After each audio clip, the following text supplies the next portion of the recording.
Hello, I'm Greg. Welcome to my channel, Midnight Oil Software, and another video in my series on implementing music and sound effects in Unity.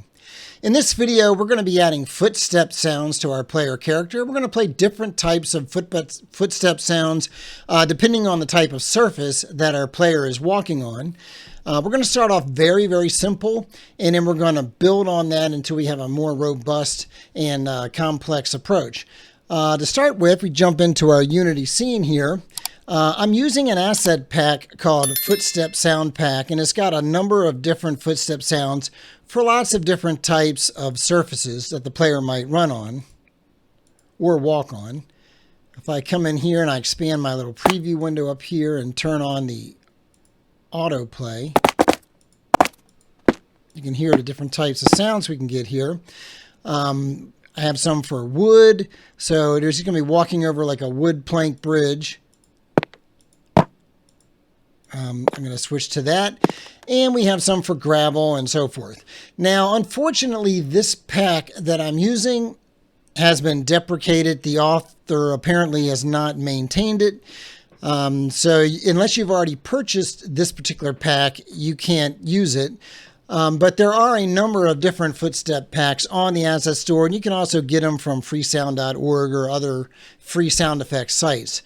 I'm using this one, like I said, because it has some of the surfaces I want to demonstrate. Now, speaking of the asset store, the Black Friday sale is going on, and there are a number of flash deals. Some of the assets are as much as 70% off.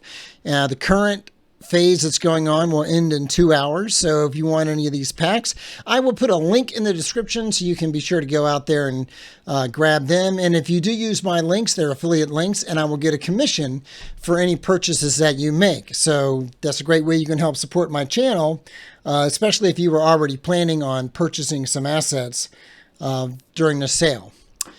So now that we've got all of our sounds here, we need to have a script to play our sound. And like I said, we're going to start off very simple. Initially, I'm just going to have a very simple script that has a single audio clip as a serialized field. It's going to have an audio source.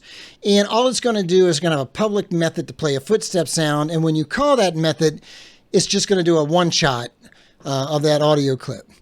So it's going to play the same audio clip over and over again for each footstep. I'm going to show you how we're going to trigger that sound also. And there's a couple of different ways we can do that. The main way I want to do it in this video is through the use of animation events. But let's go ahead and create our simple script here. I'm going to call this FootstepPlayer. And I'm going to double click that to open it up in my source code editor. I'm using JetBrains Rider. Go ahead and get rid of this boilerplate code. I'm going to add a serialized field for our audio clip. Call it footstep sound. I'm going to have a private audio source variable. And then in our wake method, we are going to cache our audio source with get component.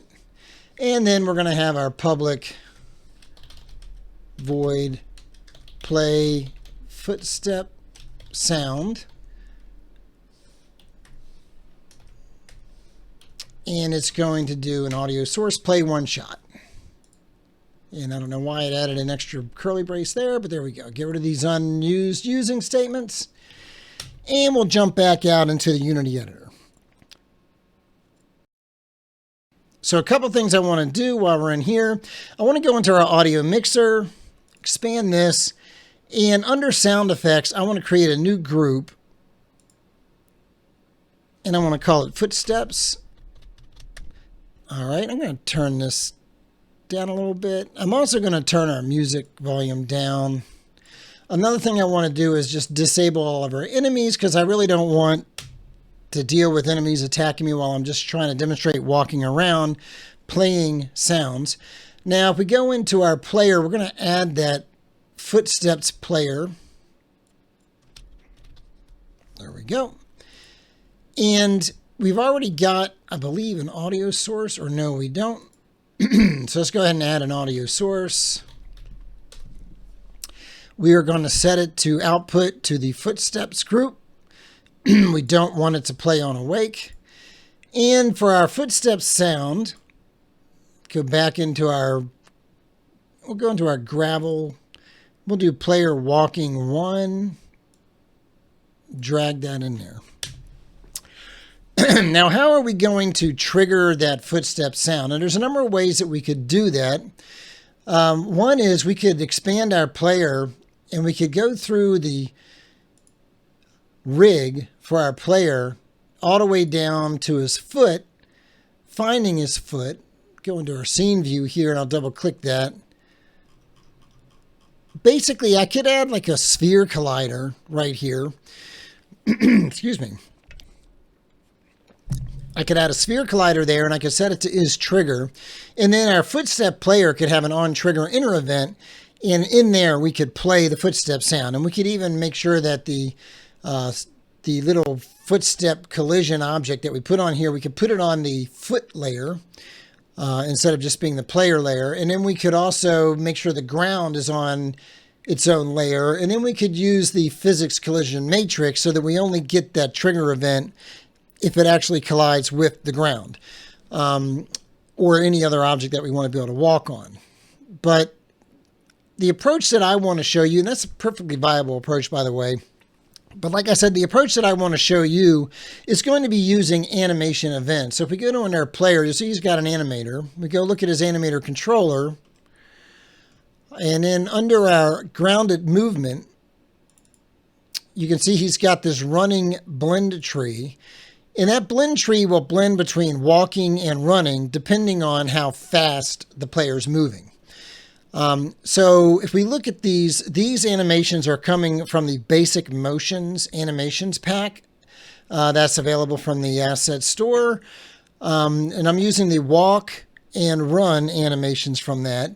Now, I can't edit these animations to add animation events. These are read-only.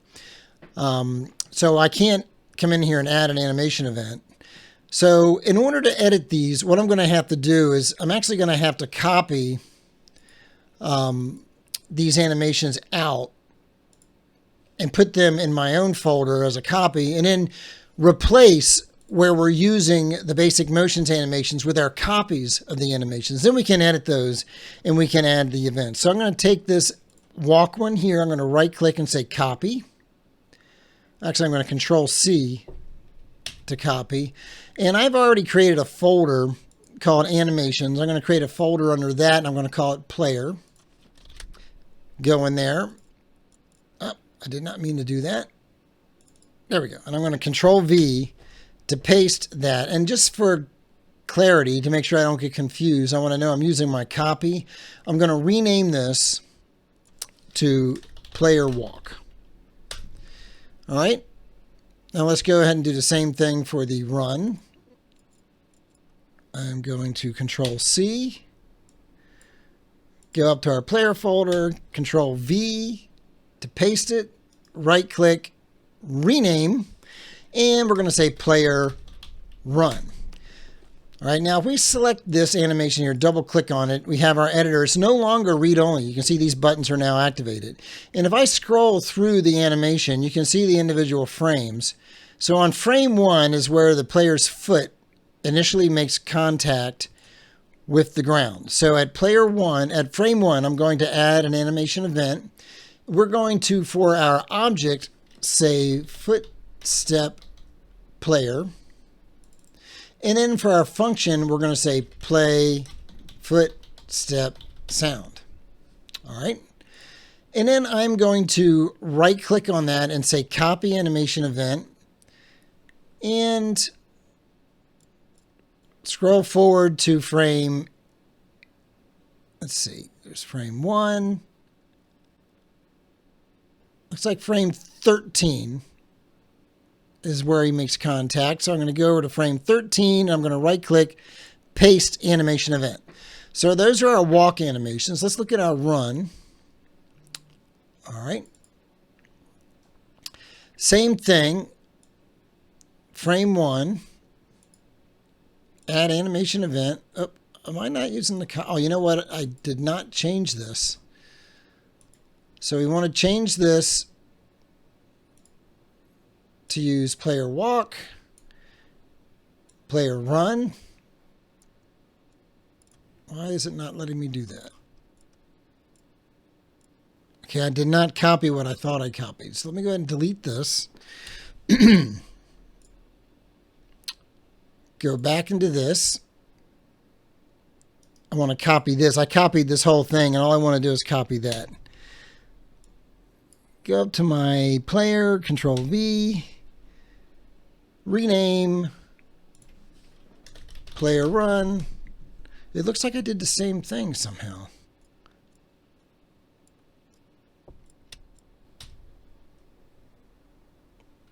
Okay. I'm not sure what happened there, but now I've got the right one. I will rename it.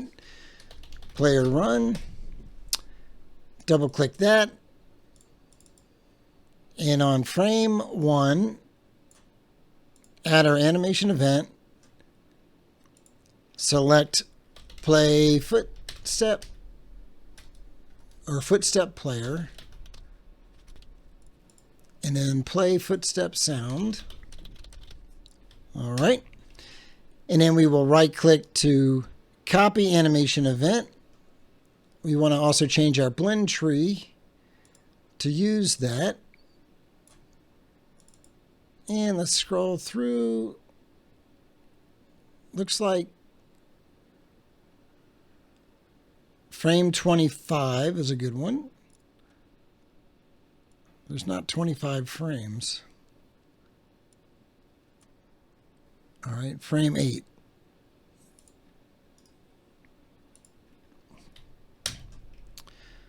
Okay, I think that's all right. So I think our animation should now be triggering those play footstep sound events. We go to our player, go into FootstepPlayer. I do want to put a log message here. Debug.log playing footstep sound. I'm going to make this a string interpolation. And we want to put in footstep sound.name. Yep. Okay. Let's jump back out into the Unity editor. I think everything is set so that this should work. Hit play.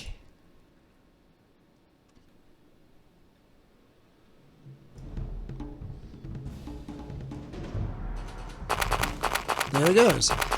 So we've got it so it's triggering our footstep sound every time the foot makes contact with the surface as part of the animation event. I'm going to show you next how we can expand on that. I'm going to show you a trick I learned from Jason Wyman from his mastery course. He has a scriptable object class he called it a simple audio event. I'm just going to call it an audio event, but it will have a collection of footstep sounds. So we're going to take, for each surface, we're going to take that whole collection of sounds. So like for gravel, we're going to have all of these walking sounds, right? So there's 10 of them, and we're going to have a collection of those, and it will randomly choose one every time you play a sound. And I'm also going to show you how you can have variable range of pitch and volume as well. So every time it plays that sound, it will adjust the pitch between a minimum and maximum range, and also the volume, just to give you a more organic, realistic sound, not just such a robotic, mechanical sound. The other thing we're going to do is, after we do that, is I'm going to show you how we can use a raycast to determine what surface we're walking on. And I'm going to have I'm going to call it a footstep event resolver or something like that. It's basically going to give you the scriptable object to use based on the surface that you're walking on. So it might be concrete for these stones here. Or if we were to go fly around the scene a little bit, there's a wooden bridge over here. So we can have it so if you're walking on that, you get a nice, wooden sound. And then if you're walking over here, you get a gravel sound, and so forth. So that's coming up next. Okay, so I'm going to create an audio event scriptable object. So I'm going to go into my scripts audio folder and create a C# script. And I'm going to call it AudioEvent. And we'll double click that to open it up in Rider or Visual Studio if you're using Visual Studio, or Visual Studio Code, whatever you're using. This will be a scriptable object, not a mono behavior. And we're going to want to add an attribute to it to create the asset menu for this. So we're going to say create asset menu, and we want to call this menu name. And I want this, actually I don't want the quotes outside of here. I want them to be there. And I want to call this, we'll put it under audio events, and we'll call it audio event. Okay, so we want to have a serialized field for our audio mixer group that we want this guy to go to. And we'll call that audio mixer group. Okay, and I think I need to add a using statement. So that added audio engine.audio or Unity engine.audio. Okay, now I want to add our music clips that we're going to use for this event. And we're going to have separate ones for each type of surface that the player might walk on. And you can use these for other types of sound effects too. Like if you want to have some sound effects that play when the player gets hit, or when he attacks, or when he jumps, or, you know, whatever. So we're just going to call this audio clips. And I want to initialize it to a new, actually I'm going to use array. Oh, I need to tell what type it is. Audio clip, and this will be an array. And we'll initialize it to an array.empty audio clip. Like that. Okay, and then we could add some other values here for like the minimum volume, the minimum pitch, well, the range for the volume and the pitch. And we could also put in a value for the distance, for how far away you can hear this. This would be in 3D spatial sound. But for now, we're going to keep this very, very simple. And we're going to have a public method. It's going to be a void method called play. And it's going to take the audio source that we want this to play to. And we're going to set the audio sources mixer group to be whatever the audio mixer group is that we saved, that we supplied. And this could be null, in which case it'll just go to the default. And we're also going to, now I could set the clip and then call play, but I'm going to use the play one shot on it. So I'm just going to say audio source.play one shot. And we're going to pass in a random clip from that clips array. All right. And actually the way we're going to do that is we're first going to get the clip index using the random.range function. And then we're going to pass that audio clips at that index, like so. So that should randomly play one of our audio clips whenever this play is called, right? And so if we were to go into our Footstep player, we could replace this audio clip here with a audio event. Yeah, I'll call it Footstep event. And then down here, we could say var Footstep event equals. Do I want to, I could just call play. Yeah, I'll just call play. I was thinking I could get the clip from it and then display it here, but I'm going to just call play on that. And we're going to pass in our audio source. We don't need this. Yeah, that'll work. Now, I want to, in here, do some logging. So right here, I'm going to say debug.log playing audio event audio clips at clipindex.name. Okay, so that will actually work now as long as you go ahead and add that. We need to create this audio event, and we need to populate it with our audio clips, and we need to assign it to our audio mixer group and all of that. And then this should just work. And then later we're going to extend this. Instead of playing this directly here, we're going to have a resolver that will give us the appropriate audio event based on the surface that we're walking on. But I don't want to get too far ahead of myself. The very next thing we're going to do after this test is we're going to flesh out our audio event to add those configurable items for the random range, for the pitch and the volume, and also to specify the maximum distance for that clip to be heard. So let's jump back out into Unity. Let that recompile. And we're going to create a folder here under our project.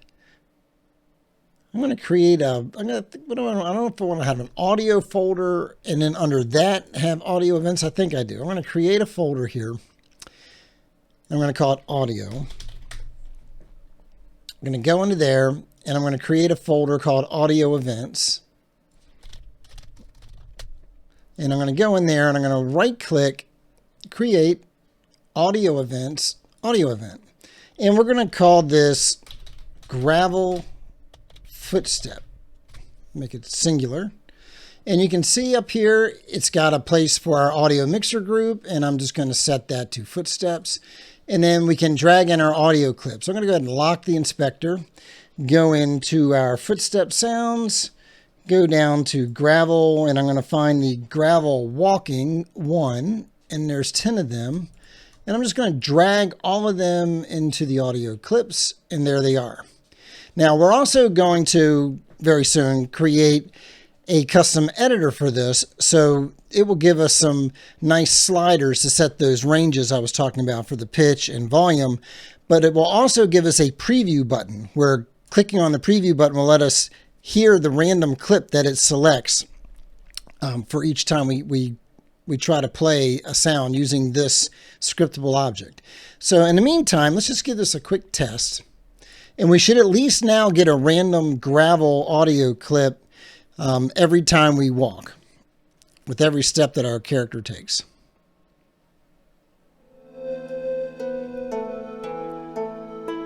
Turn my volume up here.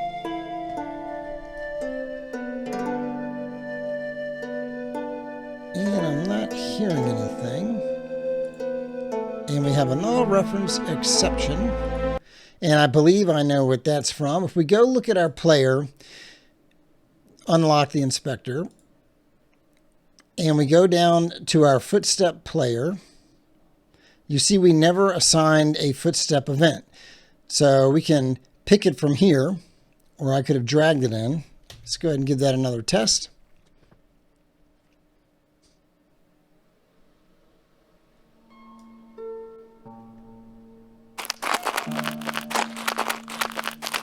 So that sounds a lot better, doesn't it? Because we're getting a random clip from that gravel clip collection. And it's not the same exact clip over and over again. Okay, so now let's flesh out our scriptable object a little bit. And we'll get that working so we can configure the range for the pitch and the volume, and also have a nice custom editor with a preview button that will allow us to sample the different clips that we get from it before we even test the game. So we need to jump back into Unity, and we're going to create a new script, and it's going to be called Ranged Float. Go ahead and open that up. Get rid of all this, and it's not going to be a mono behavior. It's just going to be a pure C# class, but we do need to add the serializable and import the namespace. And let me get rid of these. And it's going to have a couple of public floats. It's going to have min value and max value, and we're going to give it a constructor that's going to take two floats, min value and max value, and we're just going to set min value to equal min value and max value to equal max value. And I need to put the type here. Okay, so that's it for that. And what we're going to do now is we're going to create an attribute class. And I'm going to go ahead and declare that here. So I'm going to say public class min max range attribute, and that will extend the attribute class. And we're going to move this into its own file. Okay, so we're going to have two public properties on this guy. Float max with a getter and a setter, and min with a getter and a setter. And another constructor, public min max range attribute will take a float min and a float max. And we will say that min equals min and max equals max. All right. So now that we've got that attribute, we can go back into our audio event, and we're going to add some more serialized fields here. We're going to have a min max range, and we're going to give it a default value of 0 and 1. And this will be a ranged float. And we're going to call this one volume. And we're going to initialize it to 1 for both the min and the max. All right. Now, if this is confusing the way this looks, I could write this out longhand like that. So I have the serialized field attribute, the min max range attribute, and then the actual field definition. I just kind of like putting it all in one line, as long as it doesn't go too long. All right, so let's do another one. Another min max range. This time we're going to go from 0 to 2 as the possible range. It's also going to be a ranged float. We're going to call this one pitch, and we're going to initialize this one to 1. So basically it's going to default to volume 1, pitch 1, unless we override it in the inspector. All right, one more min-max range. And we're going to take this one from 0 to 1,000. A ranged float. And it's going to be distance. And we'll go ahead and give it the full range. All right. So what do we want to do in our play method here? We want to actually take advantage of these properties and apply them to our audio source. So we're going to say audio source.volume. We're going to do a random range from the min value and max value from our ranged float parameter here. And we're going to do the same thing for pitch. All right. And then we're going to set the min distance using the min value and the max distance using the max value. All right. Everything else should stay the same. I'm going to go ahead and get rid of this log statement. Now, if we jump out into the inspector, this isn't quite what we want. If we go and look at our player and look at our Footstep player, actually we want to go into our audio events and look at our gravel footstep. We don't get any nice editor controls to set those ranges that we've added. Okay, so what we're going to want to do then is we're going to want to add a custom editor that will allow us to change those values. So this is another trick that I learned from Jason Wyman in his mastery class. So under our scripts audio, I'm going to create an editor folder. And this folder name does matter. All editor scripts must go in a folder called editor. So I'm going here and I'm going to right click, create C# script. And first I want to add an audio event editor script. And we're also going to add a special property drawer for that ranged float so we can edit it. Now, this is not going to be a mono behavior. This is going to be an editor. So we need to bring in that namespace, Unity Editor. And we're going to want to add a custom editor attribute. And we want this to be for a type of audio event. So it's an editor for an audio event. Just what you would expect there. Now let's add an audio source. And this is going to be so we can preview the sound from within the editor. Let's add an on enable. And in here, we're going to get our preview source. We're going to use editor utility. We're going to say create game object with hide flags. We're going to call this audio, I want quotes, not brackets, audio preview. Go and put a semicolon here.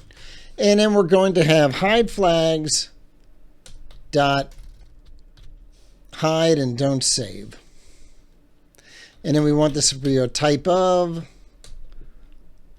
audio source. And then we're going to call get component audio source. Does that look right? Yes. I'm going to move this down to another line just so it's clear. So we have this preview source, and then on preview source we're calling get component to get the audio source. Let's add an on disable, and we're going to destroy immediate. This is something we only want to do in the editor. Preview source game object. So this will delete it immediately when this editor is destroyed. And finally, we want to add an override for on inspector GUI. And we don't want to call the base class. We just want to say draw default inspector. And then we're going to say, let me see what GitHub Copilot gives me. That's actually exactly what we want. So we're going to create an editor GUI disabled group here. We're going to tell it if we're editing multiple objects. We're going to add a button called preview. And when that button is pressed, we're going to play, using our preview source, the audio event that's currently selected. So you'll see what that looks like in the editor when we finish with the editor. Let's jump back out into Unity. And we're going to want to create another script here for our property drawer. So we're going to say create C# script, and we're going to call this ranged float drawer. And let's open that up. This is not going to be a mono behavior. This is going to be a property drawer. And we want to add an attribute, custom property drawer. And we're going to do a type of ranged float. All right. So we want to have an override in here for on GUI. We don't want to call the base class. We want to set the label. So you notice that it's passing in a position, a property, and a label. We want to take that label and we want to assign editor GUI, begin property, position, label, property. And then we want to set the position to be that. Prefix, label, position, label. All right, let's get some properties here. We want a min property. We want a max property. And then we want our min and max values. I love GitHub Copilot. And then we want to set the range for our min and max. Now let's get a collection of ranges. We're looking for that min max range attribute on the field that we are editing. So we're using reflection here to get the custom attributes, specifically that min max range attribute. That's going to give us a collection of range of attributes. Now, if it's greater than 0, then we want to set the first element's min and max to our min and max values here. Okay, now we want to set the rectangle for displaying this control. We want to set its width to be 40. And then we want to set this label to be within this label rectangle. And we want to make it a floating point with 2 digits. All right. And then we want to change our position by adding 40 to it, our min position. And I'm pretty much just copying this verbatim from what I got from Jason Wyman's mastery course. So this is a little bit beyond the scope of this video. You can consider it bonus material. So I'm kind of glossing over this. But we're basically just setting up the custom property drawer to display the slider that we're going to use to set these min-max ranges, these ranged floats that we've added to our editor. Min slider, have a range check, and now we're going to end the property. And that should be it. I'll go ahead and get rid of these unused using statements. Jump back out into the Unity editor. And we'll go look at our Gravel audio event. And here we go. So looking at our audio event, our Gravel Footstep audio event, you can see we've got this slider for volume. Right now it's set to 1 for minimum and max. Let's say we wanted to have some variability for the volume of our footstep sound. We can adjust that there so we have a min and a max. We could do the same thing for pitch if we wanted to have a variety of the pitch. And then this is just the distance at which you can hear. You got to be at least 1 and no more than 1,000 away. We don't want to hear the footsteps from that far away, so I'm just going to pull that down to there.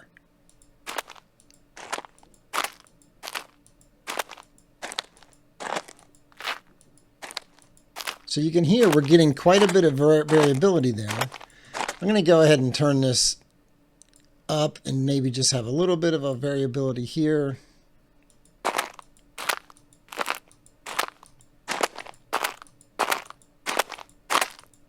So there you go. Within this one scriptable object for our gravel sounds, which we've got 10 different gravel sounds, not only are we getting a random clip from that list, but it is giving us a variable volume and pitch, because we're actually assigning that volume and pitch to the audio source that we're using to play that sound. Now, this particular audio source is a temporary one that was created just for this preview in the editor.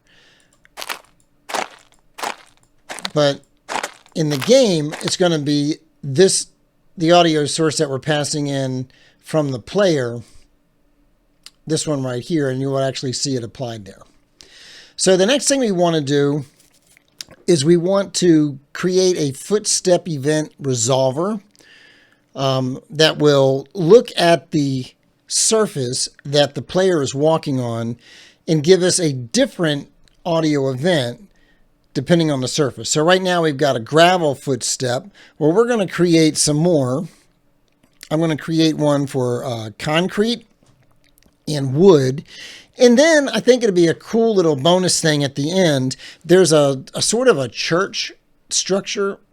If we were to go all the way back to the fortress here,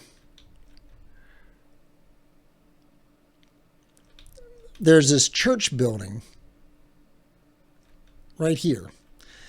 I think it would be cool if when the player walks in here, we add a bunch of reverb, just to give you a really different environment, ambiance. So I'm going to show you how we can do that too. But first, let's just go ahead and create our audio events for concrete and wood.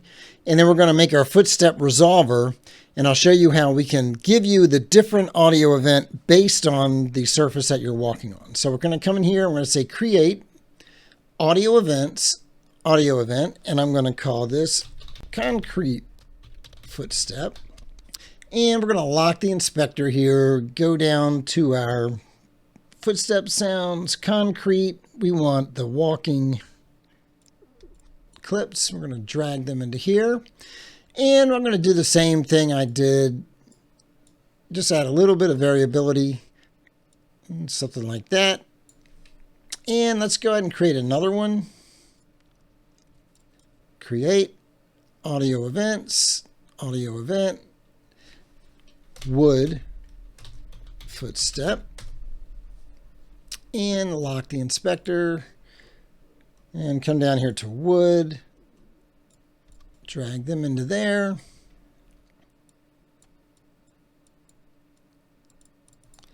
You know, sometimes, I'm not sure why, it doesn't initially preview it until I go back and look at it in here, and then I go back out here, and then it starts working.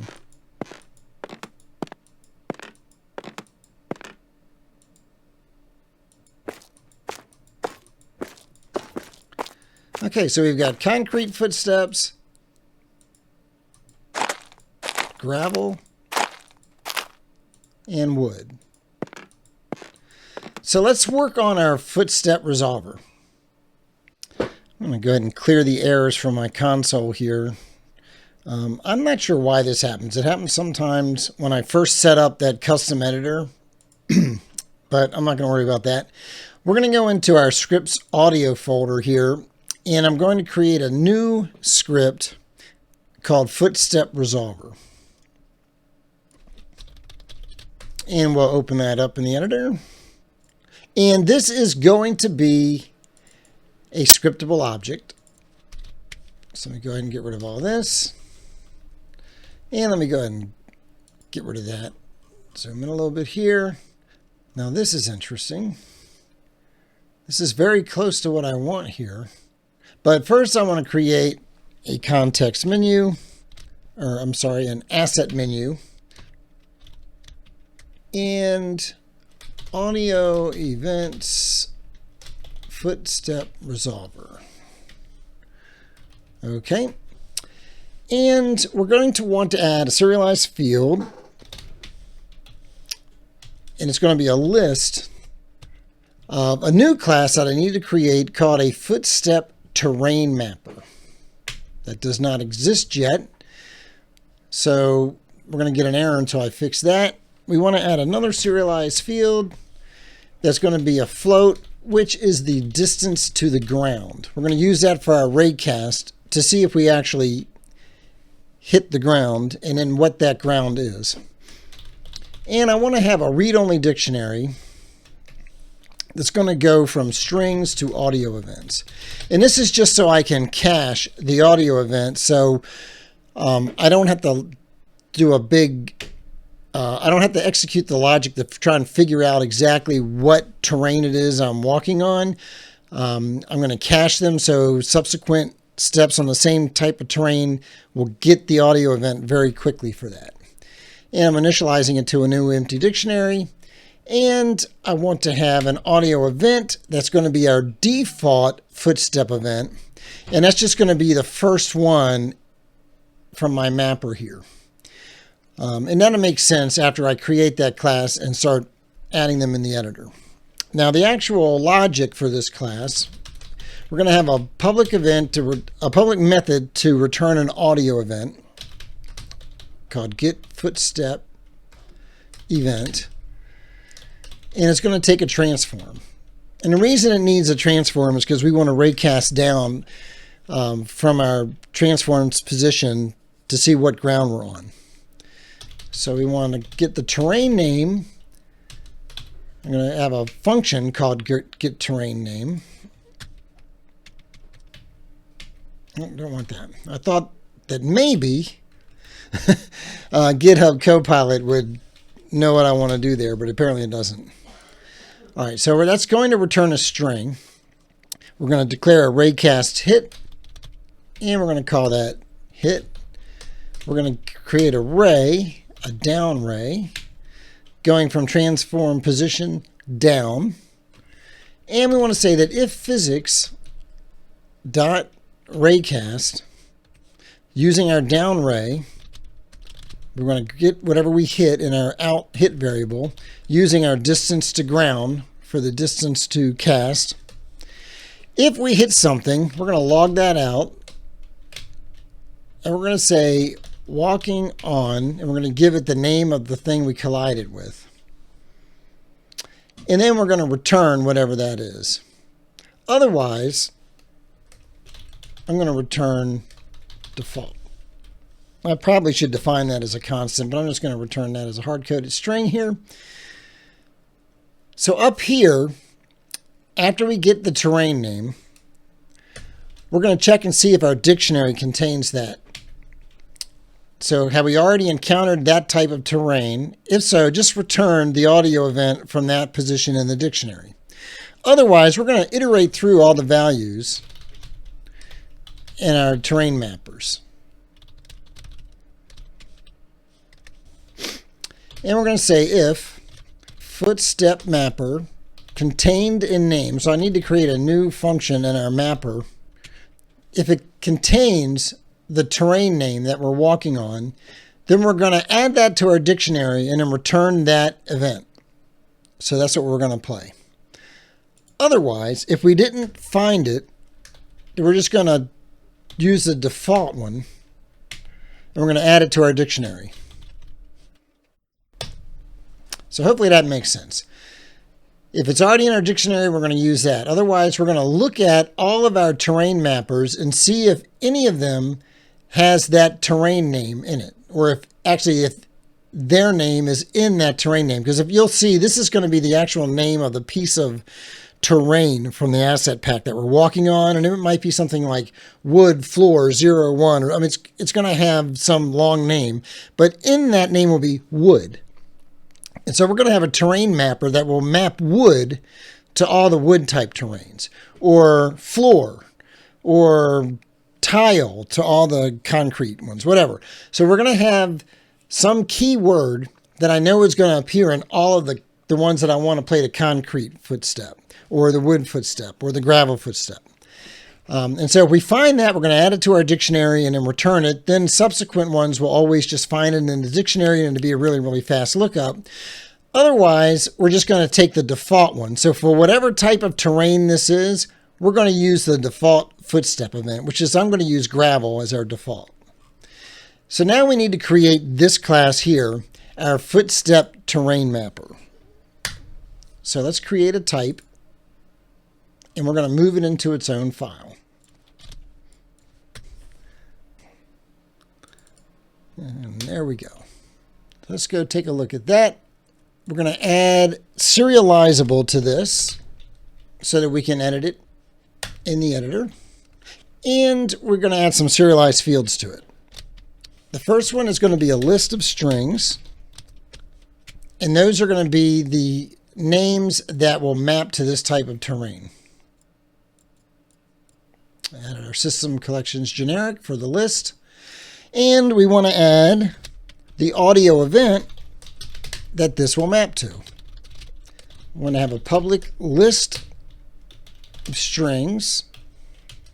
This is just going to be an expression body method property to return this publicly so we can access it from our footstep resolver. And we're going to have a public audio event, which is going to be an expression body method to return the footstep event. And finally, we want to have a public bool contained in name string. We're going to do a for each for every contained name in contained names if name contains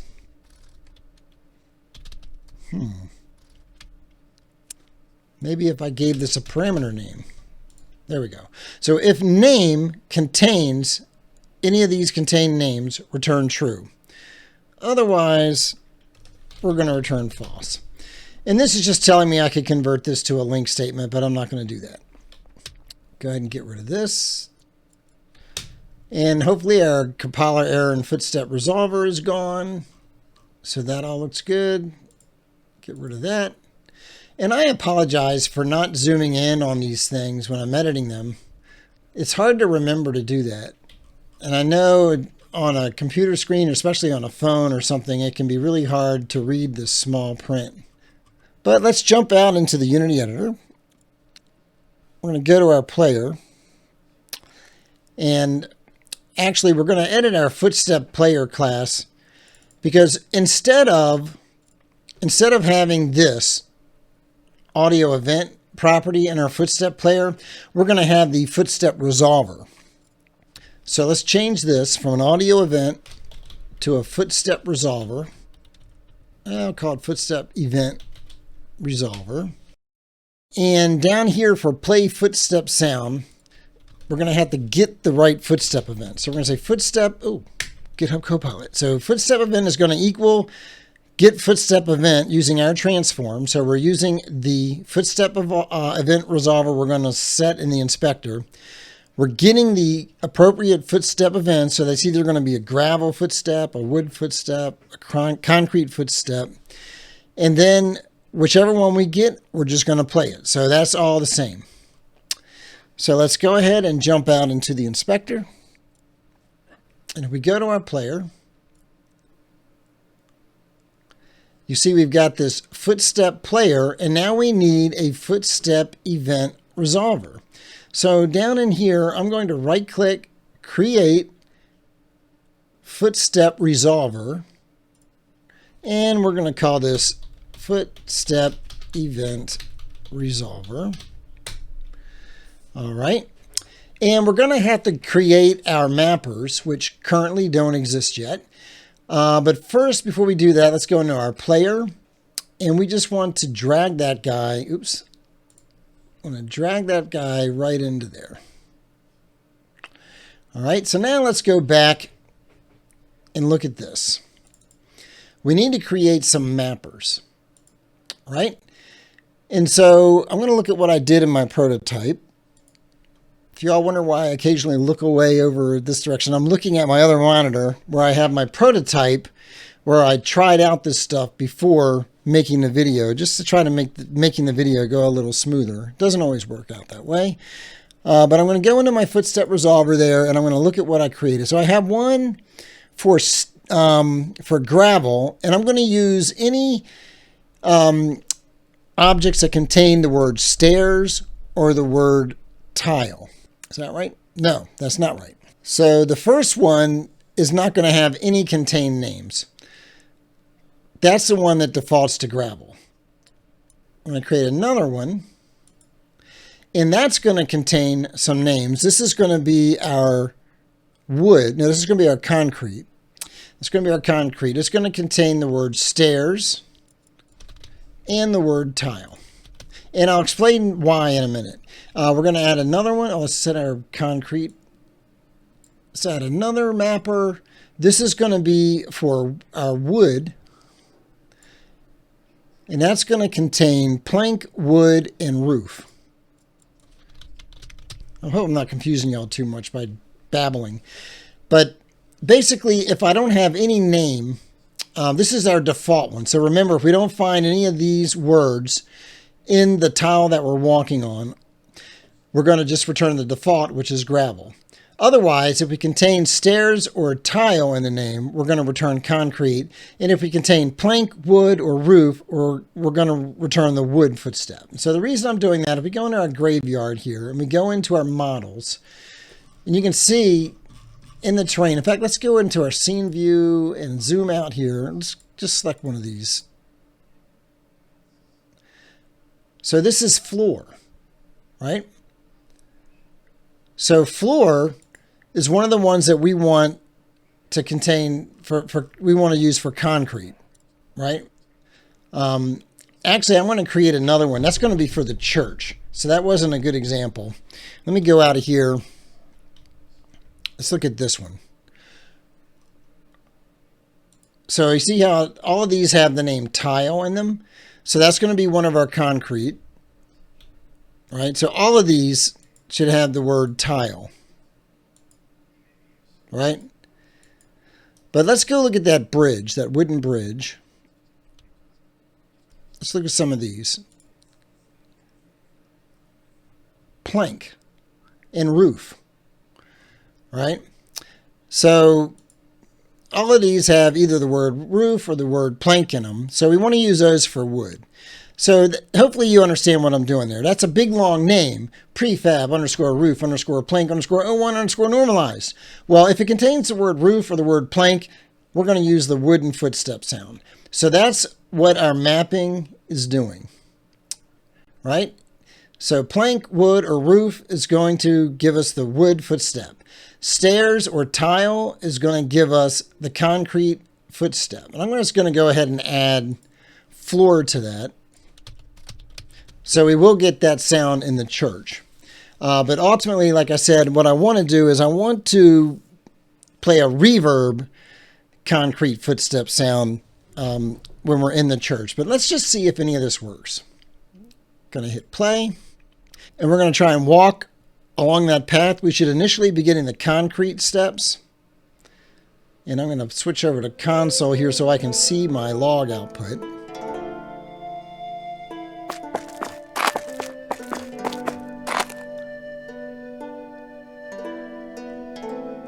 So it's been playing the concrete footstep. We're going to go and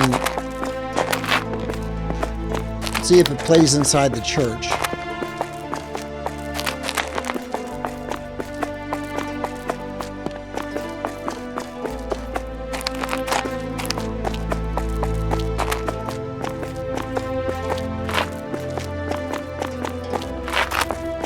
Yep. So we still got our concrete.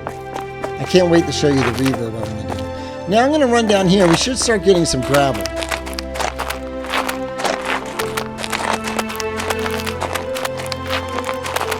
So you see how we have a totally different footstep sound when we're on gravel than when we were on the concrete.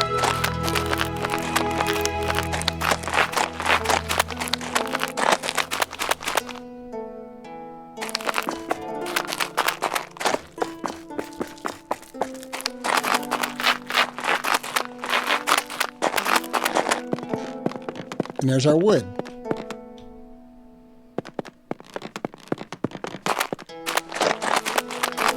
All right, so we've got it playing the different footsteps depending on the different terrain that we're walking on, and that all worked great. So the next thing we're going to do is we're going to show you how we can add reverb when we're walking into that church building.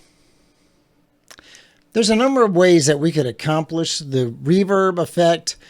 I could actually adjust the reverb parameters on the audio source programmatically, but I think that is going to be a little bit more complicated than the solution I'm going to show you, which is basically we're going to go to our audio mixer, and we have our footsteps here. We have sound effects, we have footsteps. I'm just going to add another group here under sound effects called church footsteps. So add a child group, and I'm going to call that church footsteps. And we're going to add an effect, and we're going to add SFX reverb. And I'm going to play around with these values just a little bit. Got some values that I thought sounded pretty good in my prototype. So somewhere around there. So these don't have to be precise. I just want to get them close.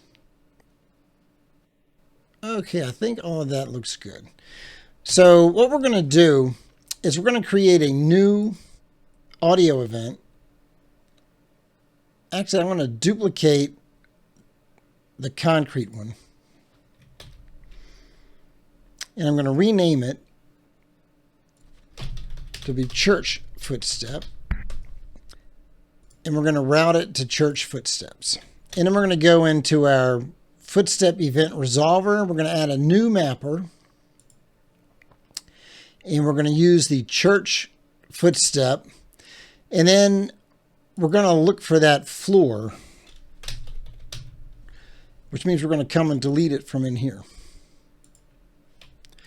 So now if I did this right, when we can test this, by the way, if we go into here, well, sometimes it doesn't play the first time.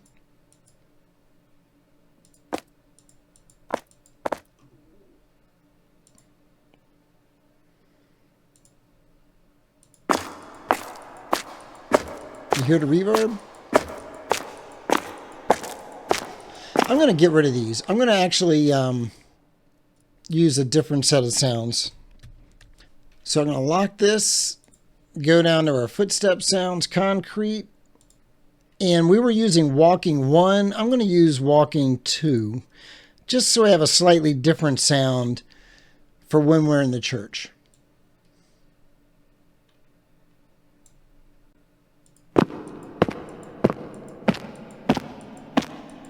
Yeah, I like that. Let's give this a test.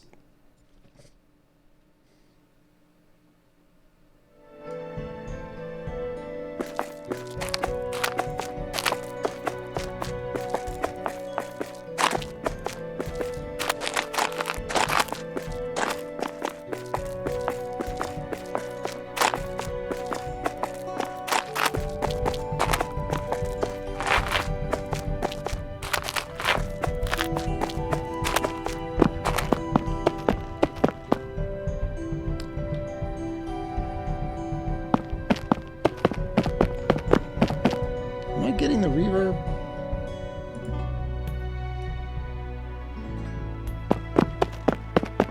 I think I could use some more reverb. Gotta unlock that inspector. Oh, wow, the room. I want that to be about -2500. All right, let's give that a try. Oh, and I want my dry level. Somehow my values got all messed up here.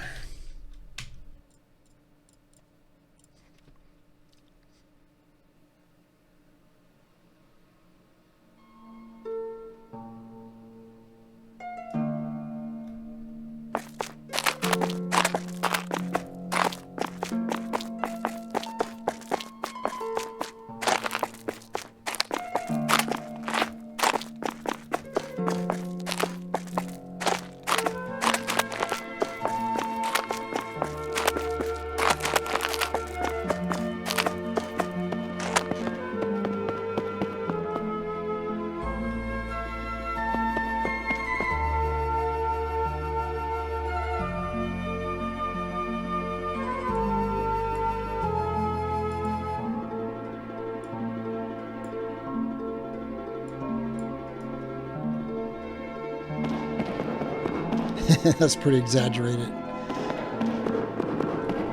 But you can see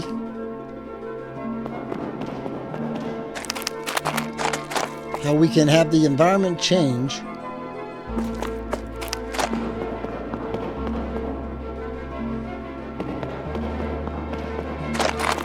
And that's a bit extreme, but you get the idea. We got gravel, concrete, we had wood on the bridge, we got echo in the church. So yeah, I think that's a pretty good wrapping place for this video. So I hope you found that useful. And if you did, do me a favor and click that like and subscribe button. It really does help me to grow my channel. And be sure to hop over to the Unity Asset Store and check out their Black Friday, Cyber Monday sale that's going on. Especially check out those flash deals. Look at some of those assets that are 70% off. And if you use the links that I'm putting in the description, again, those are affiliate links, and I would get a commission for any purchases you make with that. And if you haven't already, I'll put links in the description for Highland Panic. It's available for the PC on Steam and for the iPhone and Android on the Apple App Store and Google Play. So be sure to check that out as well. Yeah, so if you haven't checked out my Discord channel, it's a great place if you want to ask any questions about the videos I'm posting. If you have any suggestions or comments, that's a great place to do it, especially if you're looking for any kind of support, because you can post code snippets or screenshots there, whereas in a YouTube comment, you're really limited on what you can post. I think that about wraps it up. So hopefully you found that helpful. And thanks so much for watching, and good luck on your game development journey.